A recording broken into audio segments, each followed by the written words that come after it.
দেখুন দিদি যখন সর্বদিকে ব্যর্থ তখন মোদির দৌলতে আর বিজেপির দৌলতে কিছু হাতিয়ার পেয়েছে, বাঙালি নির্যাতনের হাতিয়ার।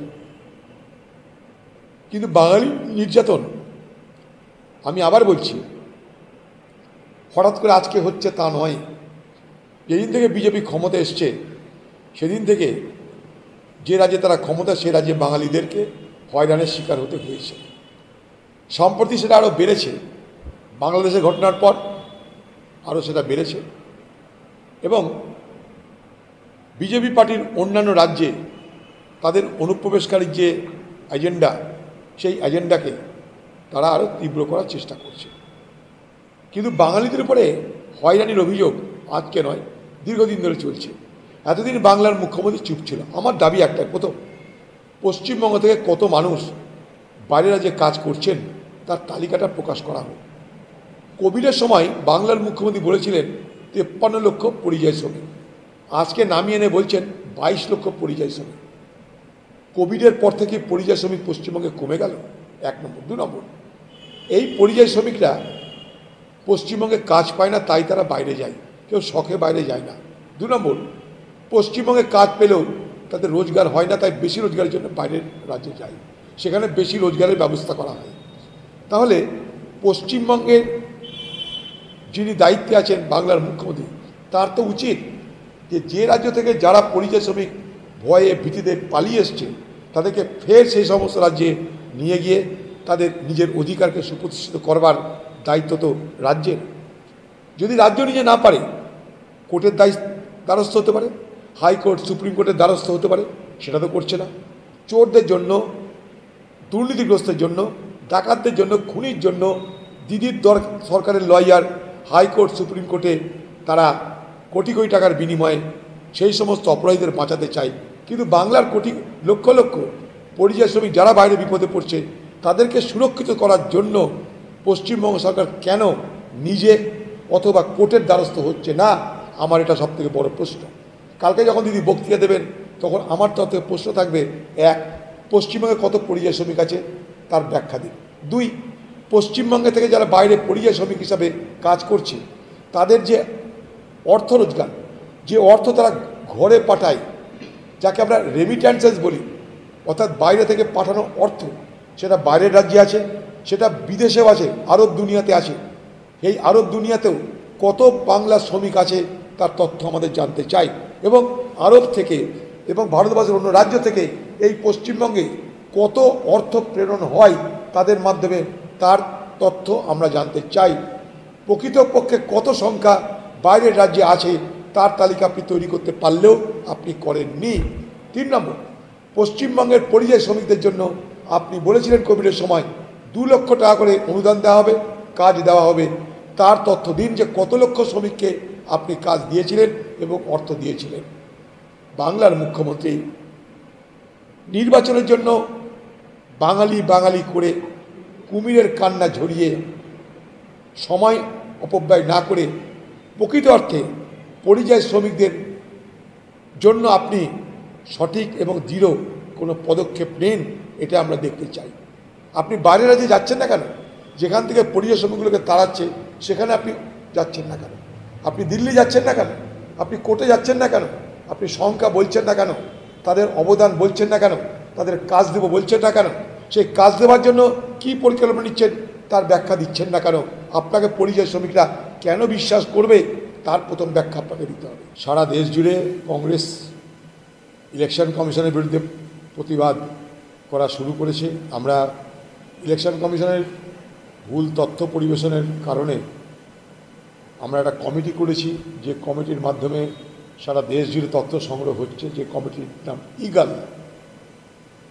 এবং রাহুল গান্ধী প্রথম মহারাষ্ট্রের ভোটের পর, হরিয়ানার ভোটের পর প্রথম ভারতবর্ষের মানুষকে ইলেকশন কমিশনের পক্ষ থেকে যে পক্ষপাতিত্ব হচ্ছে সেই বিষয়টা তুলে ধরে। বাকি পরে কে কোথায় জুড়ছে, কে কোথায় ছাড়ছে, কখনো এরা মোদির প্রশংসা করে, এ তো বিদেশে গেল খোকাবাবু, মোদির প্রশংসায়, সিঁদুরের প্রশংসায় সিঁদুর মেখে চলে এসছে বাংলায়।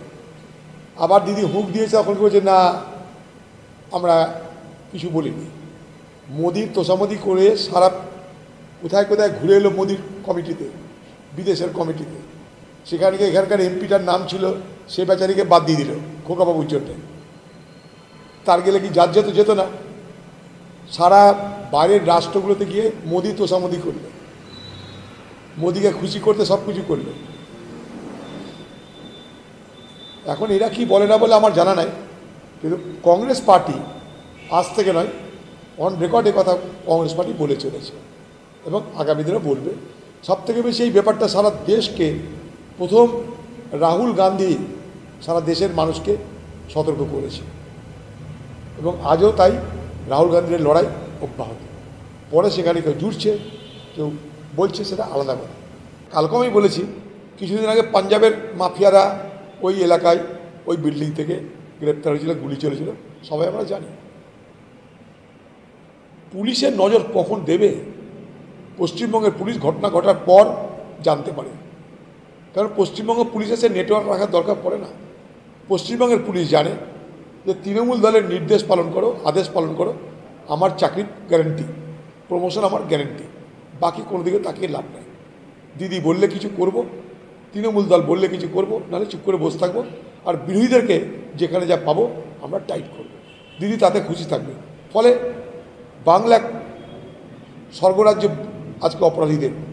আজকে শুধু পাটনা থেকে এসে সেখানটায় আশ্রয় নিচ্ছে তা নয়, এই পশ্চিমবঙ্গে বরাবর আমরা বলেছি কোটি কোটি টাকার জাল note, fake currency, crore crore টাকার ফেক কারেন্সি, জাল নোট এই বাংলা দিয়ে পাচার হয়।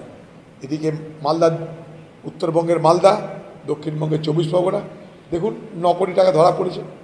শুধু তা নয়, শিশু পাচারের করিডোর বাংলা, নারী পাচারের করিডোর বাংলা, ড্রাগ পাচারের করিডোর বাংলা।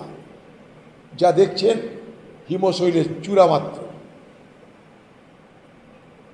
বাংলার দফা রফা বাংলার দিদিমণি খতম করে দিয়েছে।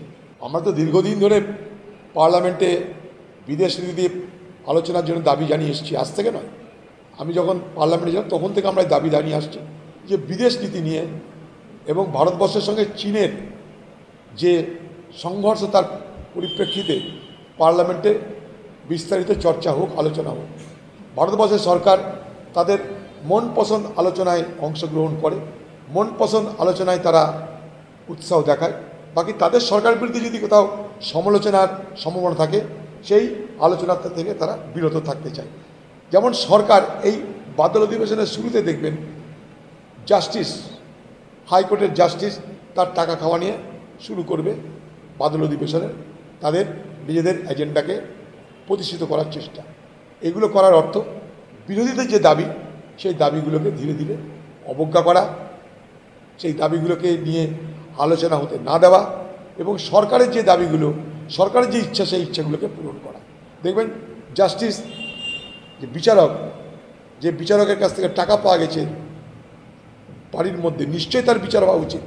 তার তো বিচার করছে সুপ্রিম কোর্ট, সেই টাকায় কিন্তু মূল এজেন্ডা করবে এবারের বাদল অধিবেশনে বিজেপি পার্টি। খুব দায়িত্ব নিয়ে বলতে পারি, কেউ মারেনি, ওদের দলের লোকরাই মেরেছে। টাকার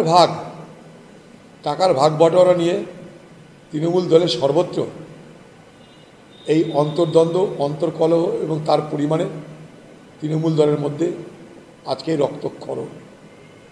এটা একটা ঘটনা নয়, বীরভূমের আগেও ঘটেছে কদিন আগে। এদিক ওদিক সব দিকে তৃণমূলের এখন একে আরেকজনকে, দলেরই এক পক্ষ আরেক পক্ষকে খুন করার নেশায় মেতেছে, কারণ তাদের ক্ষমতা চাই। ক্ষমতা মানে টাকার ভাণ্ডারটা, চুরি করার পাত্রটা তাদের চাই। সেই মধুর ভাণ্ডার পাওয়ার জন্যে নিজেদের মধ্যে রক্তারক্তি চলছে। হ্যাঁ, ইন্ডিয়া জোট তো করেই, এটা প্রত্যেকবার করেছে, এটাই ইন্ডিয়া জোট তো করবেই। সরকারের বিরোধিতা করবো আমরা, সরকারের নীতিহীনতা, দিশাহীনতা, আমরা সব কিছু নিয়ে আলোচনা চাই। ভারতবর্ষের মানুষ সব কিছু জানুক, এটাই আমরা চাই। পার্লামেন্ট চলতে দেওয়া হোক, পার্লামেন্টে বিরোধীদেরকে বলতে দেওয়া হোক, বিরোধীদের কণ্ঠরোধ যাতে না হয় পার্লামেন্টে, তার ব্যবস্থা সুনিশ্চিত করা হোক। আমরা কালকে পলাশীতে অভিযান করছি, আমরা করছি তামান্না এবং অভয়ার বিচারের দাবিতে। সেখানেও আমাদেরকে পারমিশন দেওয়া হয়নি। আমরা কোর্টে গেছিলাম, কোর্ট থেকে আমরা আদেশ নিয়ে এসেছি। সেই কোর্টের আদেশ অনুযায়ী আগামীকাল আমরা পলাশীতে এই প্রতিবাদ সভা করছি এই শহীদ দিবস পালন করছি।